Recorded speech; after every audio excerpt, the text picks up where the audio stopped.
gospel in general is all about control. They're about the aesthetic. They're about status. PC is about getting things done. Now, which of those sounds like the devil to you?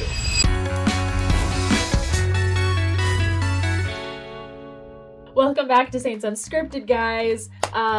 Great to see you all. Great to see you, Hi. Taylor. It's been a minute since you've been on the show. It's been a long time. You quit and left us. I am not supposed to be here.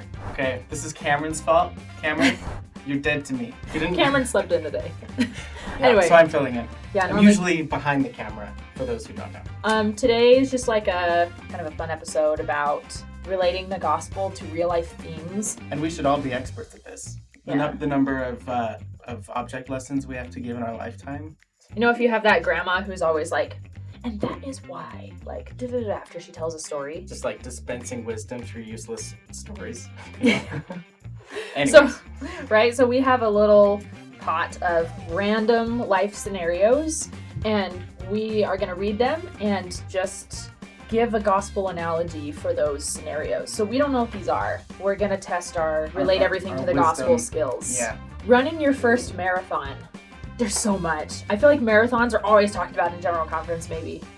Pretty much life is a marathon, and it's really hard sometimes, and sometimes you just feel like you don't want to keep going. But the gospel is like your music that's keeping you going. It's like the people standing on the side of the road handing you bananas and protein bars and water. Just keep your eye on the prize and know that when you run a marathon, you're not going to be running a marathon for the rest of your life. So look at your life as like a marathon in the grand scheme of things. Okay. So we're running right now, and we're in the thick of it. And it's horrible. And it's rough. Painful. But we will get there, and everyone takes it at their own pace. But If everyone it were me, finishes. I'd be at some stopping. point. I'd be stopping to walk like all the time. You know, taking it very slow. I'd probably be one of the last to finish, but that's okay. Sometimes you got to take life a little bit slow and go for walks and just, take it easy. I like that. You don't have to I run like the that. whole way. Life is a marathon. Endure to the end.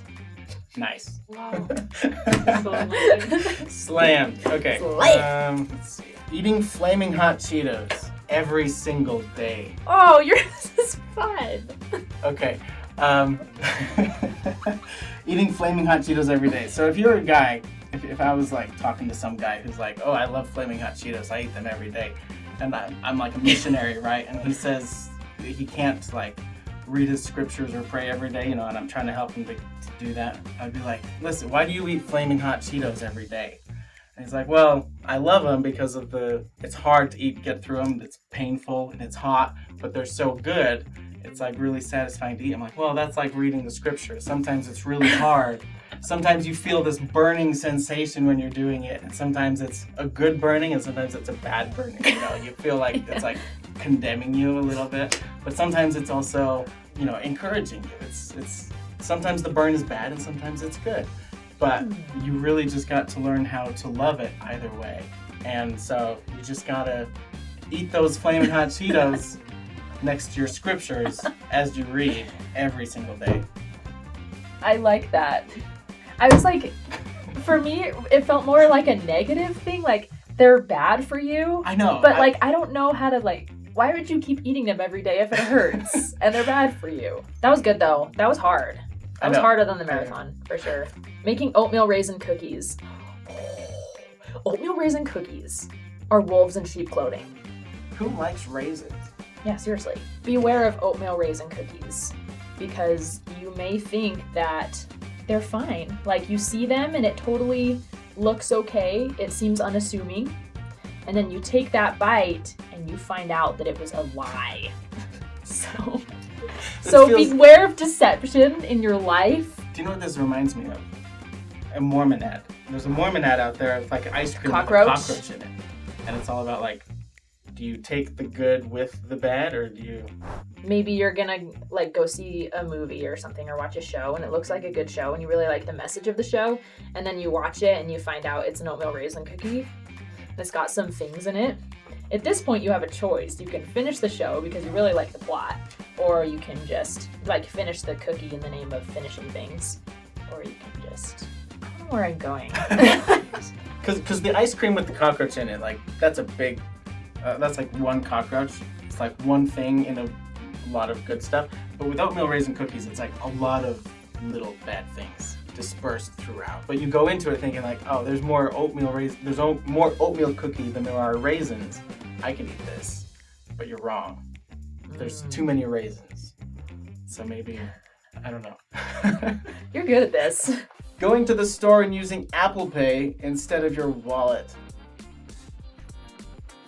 The world around you is trying to make everything easier by giving you ways to skip steps, cut corners, especially things like Apple Pay, when all you have to do is just touch your phone and then suddenly like everything's paid for, You don't have to think about all the hard work that went into making the money.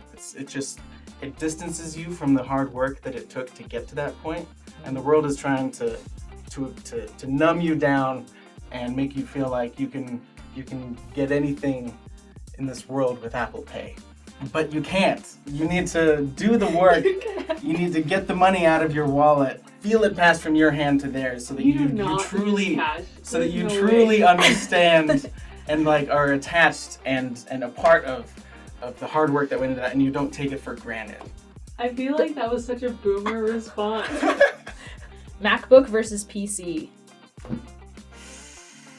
How about one of them is the devil? But which one is the devil? Who do you think? You're a PC guy, aren't you? Now I am, yes. Were you a Mac guy before? So I've always hated Apple. I've always resented them for being. Really? Based off of Apple Pay, I wouldn't have guessed. They're so clicky. They're so clicky. They make everyone else feel inferior. Exactly. I used to have an Android. Their abolishment of USB cables and ports. They make you buy all these things. Makes me so angry. And they make you, so if you use any one of their products, you have to use all of them. And they sort of force you to live the way that they want you to live. MacBook is all about, just Mac in Control. general, Apple in general, is all about control. They're about the aesthetic. They're about status. PC is about getting things done. Now, which of those sounds like the devil to you? Are you more of a PC? Are you trying to just live your life in a good way and live the gospel and do things instead of just talking the talk and walking the walk? Are you accepting of others and the different ways that they choose to live and to do things? Or do you demand that shame everyone... them when they don't think the same as you? Yeah, and demand that they live the way that you want them to. We'll I have an iPhone, by the way. Yeah. And a MacBook. I totally have an iPhone. But I resent it every day. Yeah. Seeing Taylor Swift in concert. I just did that! But this is for you. No, you have to do that. You just had a whole spiel about it like this morning. I'll give my spiel. Please do. My husband's a big fan, and my best friend is a big fan, and I went with them. That, by the way. I like Taylor. I love that you went because your husband was the fan. I got them for him for Christmas. So contrary to what you would expect initially. I know. I'm like a big Coldplay fan. Like, I would die to go to a Coldplay concert. That's what I did last year, and it was the best thing ever. I love Taylor Swift too, but like not in that way. I don't know all her lyrics. Not in that way. Not in like the Coldplay way. Okay, so I gave her a chance when I went to her concert, and I didn't think that I would like it that much. But like when I thought of Taylor Swift before, I kind of was just like, yeah, she's like that big pop star. But I saw like a real side of her in this concert. Yeah. Which even amidst all the lights and all the stage and all the backup dancers, like I saw her more as a person than a star. And I think that we just need to give everyone that kind of grace, especially like, I don't know, people who are famous, people who are in leadership roles. Like everyone in the end is just like a human being. So don't ever think that just because someone seems like they have everything that they do. Because like everyone goes through their own struggles. We're all children of God. When you see the human side of people. Yeah. It changes. Thanks for watching, guys, for enduring this with us if you stuck till the end. Yeah. And subscribe and comment. We look forward to reading your gospel connections and analogies in the comments. Bye, guys.